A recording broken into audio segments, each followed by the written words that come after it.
அனைவருக்கும் வணக்கம். இன்றைக்கி நான் கொள்ளு வச்சு ஒரு பொடி அரைக்க போகிறேன். இது வெயிட் லாஸ் ட்ரிங்காகவும் யூஸ் பண்ணிக்கலாம், ரசப்பொடியாகவும் யூஸ் பண்ணிக்கலாம். கொள்ளு ரசத்துக்கு இன்ஸ்டண்ட்டாக நம்ம இந்த பொடியை ரெடி பண்ணி வச்சுக்கிட்டோன்னா ரசம் வச்சு சாப்பிடலாம். நம்ம அது மட்டும் இல்லாமல் வெயிட் லாஸ் பண்ணுறவங்களுக்கும் இதை எப்படி சாப்பிடணுன்றதை நான் உங்களுக்கு சொல்கிறேன். இதுக்கு தேவையான பொருட்கள் பார்த்திங்கன்னா, நான் கொள்ளு 1/2 கிலோ எடுத்து வச்சுருக்கிறேன். ஜீரகம் 100 கிராம் எடுத்து வச்சுருக்கேன். கருஞ்சீரகம் 50 கிராம் எடுத்து வச்சுருக்கேன். கருவேப்பிலை எடுத்து வச்சுருக்கேன்.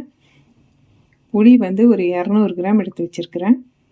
மிளகு 100 கிராம். பூண்டு ஒரு 150 கிராம் எடுத்துருக்கேன். தோலெல்லாம் எடுக்க போகிறதில்ல. அது எப்படியும் ஒரு 150லேருந்து 175 கிராம் அளவுக்கு இருக்கும். இப்போ இதை நம்ம இது எல்லாத்தையும் நம்ம வறுக்க போகிறோம். ஒன்றா வறுக்கும் போது நான் உங்களுக்கு காட்டுறேன். ஃபஸ்ட்டு நான் கொள்ளை போட்டுக்க போகிறேன்.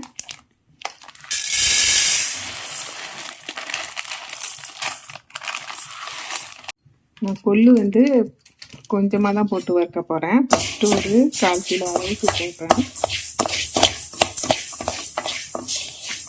கொள்ளு நல்லா வறுப்படணும். இப்போ பார்த்தீங்கன்னா கொள்ளு வறுத்தாச்சு. அதுக்கப்புறம் நான் ஜீரகம் போட போகிறேன். ஜீரகம் ஒரு 100 கிராம் ஜீரகம். இப்போ ஜீரகத்தை லேசாக வறுக்க போகிறேன். ஜீரகம் ரொம்ப வறுப்படணும்னு இல்லை, லேசாக வறுத்தா போதும்.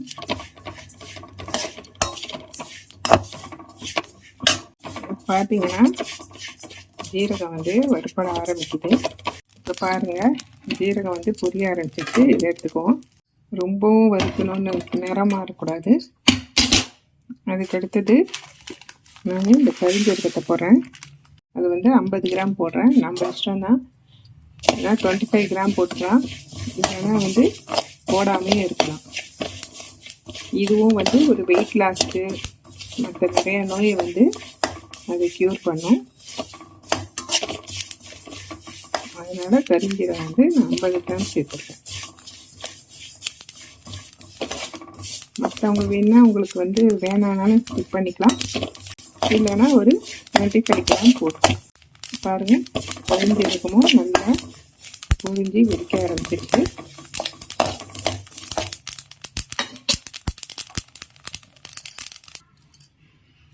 இப்போ பாருங்கள், நான் மிளகு சேர்த்துட்டேன்.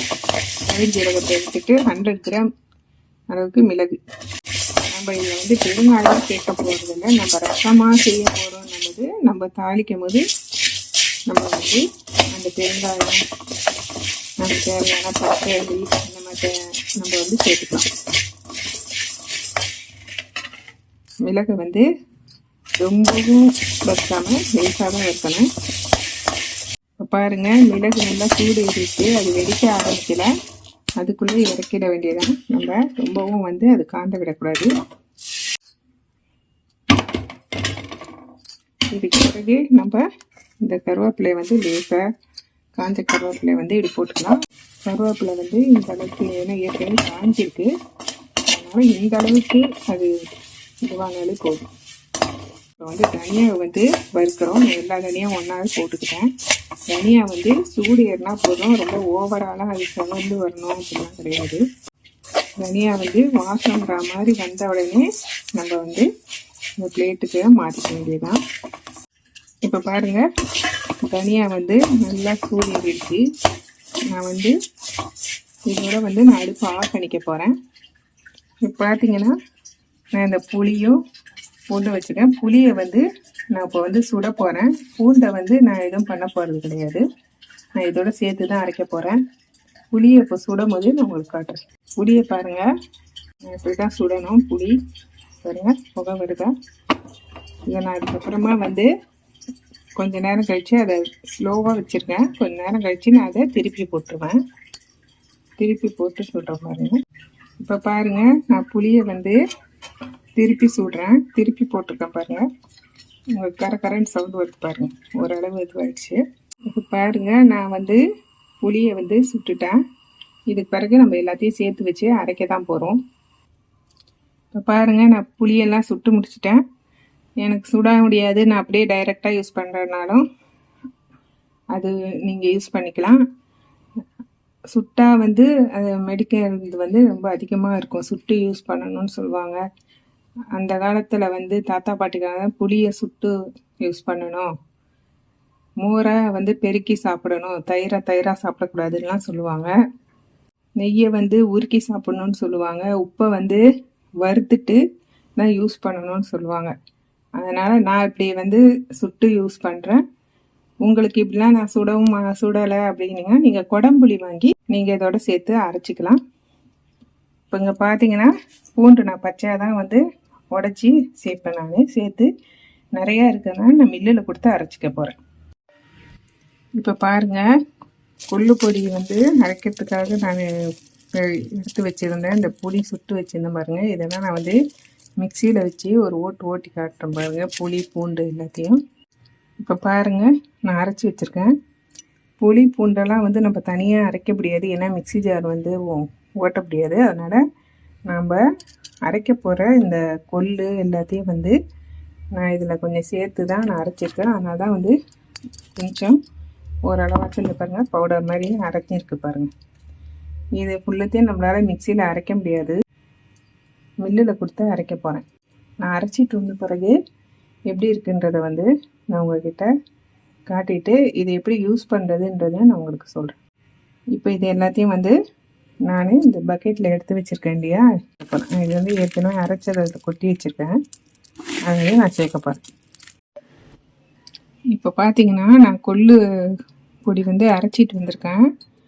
கொள்ளில் வந்து இன்ஸ்டண்ட்டாக ஒரு வெயிட் லாஸ் பொடியும், இதை வச்சு நம்ம ரசமும் செய்யலாம். வெயிட் லாஸ் பொடிக்கு வந்து நம்ம வந்து இதில் வந்து ஒரு 1/2 ஸ்பூன் அளவுக்கு வந்து எடுத்து இங்கே பாருங்கள் இதில் போடணும். டம்ளரில் போட்டுட்டு நல்லா ஹாட் வாட்டரை வந்து இதில் ஊற்றணும். ஹாட் வாட்டரை ஊற்றிட்டு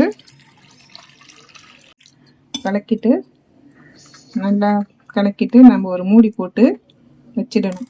வச்சுட்டு இதை வந்து நம்ம மதியானம் சாப்பிட்ட பிறகு நம்ம ஹெவியாக சாப்பிட்றோன்னா அந்த டைமில் வந்து இந்த பொடியை வந்து நம்ம யூஸ் பண்ணி சாப்பிட்டு முடித்த பிறகு இந்த ரசம் குடிக்கிற மாதிரி இந்த ட்ரிங்கை வந்து நம்ம குடிக்கலாம். சூடாக நல்லா கொதிக்கிற தண்ணி ஊற்றி வச்சுட்டு அதுக்கப்புறம் நம்ம சாப்பிட்டு முடிக்கும் போது கொஞ்சம் ஆறுன மாதிரி இருக்கும். அந்த டைமில் குடித்தோன்னா நம்ம ஏதோ ரொம்ப ஓவராக கொழுப்பு பொருள் அந்த மாதிரி சாப்பிட்டோன்னா நமக்கு வந்து அது செரிச்சிட்டும் போகும். ரெண்டாவது நமக்கு கொழுப்பு வந்து கொலஸ்ட்ராலை சேர விடாது. அதுக்காக இது வெயிட் லாஸ் ட்ரிங்காக வந்து நம்ம யூஸ் பண்ணலாம். இதில் பாருங்கள், சூடு ஆறின பிறகு நம்ம அதை குடிச்சிக்கணும்.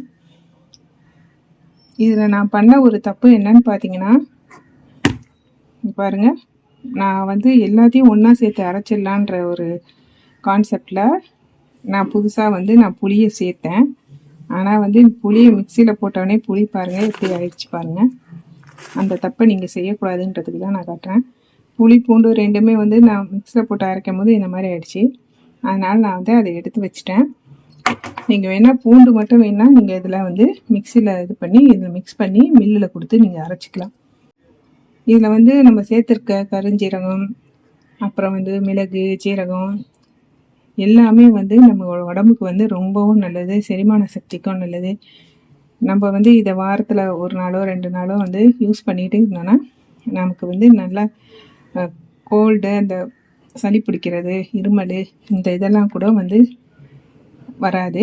நமக்கு வந்து அந்த டைம்லேயே இதை வந்து ஒரு சூப் மாதிரி குடிச்சிக்கலாம் நம்ம. அதனால் வந்து நீங்களும் இதே மாதிரி வந்து இந்த ரசப்பொடியை வந்து, ரசப்பொடின்னு மட்டும் இல்லை, இது வந்து வெயிட் லாஸ் பொடி தான். இது நம்ம ரசம்னும் போது புளி சேர்க்கணும். நான் வந்து புளி சேர்த்ததில் வந்து அந்த புளியை அரைக்க முடியல, நான் எல்லாத்தையும் எடுத்து வச்சுட்டேன். ஏன்னா மில்லில் உள்ளவங்க அரைக்க மாட்டாங்க, அதனால் எல்லாத்தையும் பொறுக்கி வச்சுட்டேன் நான். அதனால் நீங்களும் அந்த தப்பை செய்யாமல் மற்ற பொருள்கள்லாம் போட்டு நல்லா வறுத்து நீங்கள் பொடி பண்ணி வச்சுக்கிட்டு நீங்கள் மதியானம் சாப்பிட்ட பிறகும் இரவு சாப்பிட்ட பிறகும் இதை வந்து நம்ம சூப் குடிக்கிற மாதிரி நம்ம ஹாட் வாட்டர் நல்லா வச்சு குடிச்சிக்கலாம். இந்த கொள்ளில் வந்து ஃபைபர் கண்டென்ட் எல்லாம் இருக்குது. தனியாலையும் வந்து நோய் எதிர்ப்பு சக்தி அந்த எல்லாம் இருக்கிறதுனால நீங்கள் இதை யூஸ் பண்ணி பார்த்தீங்கன்னா உங்களுக்கு வந்து அதனுடைய நன்மைலாம் வந்து தெரிய வரும். ஆனால் நீங்களும் வந்து இதே மாதிரி கொல்லை வச்சு ஒரு பொடி அரைச்சி யூஸ் பண்ணுங்கள். இன்னொரு வீடியோவில் நான் இதை வச்சு எப்படி ரசம் பண்ணுறதுன்றதையும் வந்து நான் உங்களுக்கு காட்டுறேன். இதை வந்து நான் இப்போ ஏர்டைட் கண்டெய்னரில் போட்டு நான் ஸ்டோர் பண்ணி வச்சுருவேன். இந்த வீடியோ பிடிச்சிருந்தா கமெண்ட் பண்ணுங்கள், லைக் பண்ணுங்கள், ஷேர் பண்ணுங்கள், சப்ஸ்கிரைப் பண்ணுங்கள்.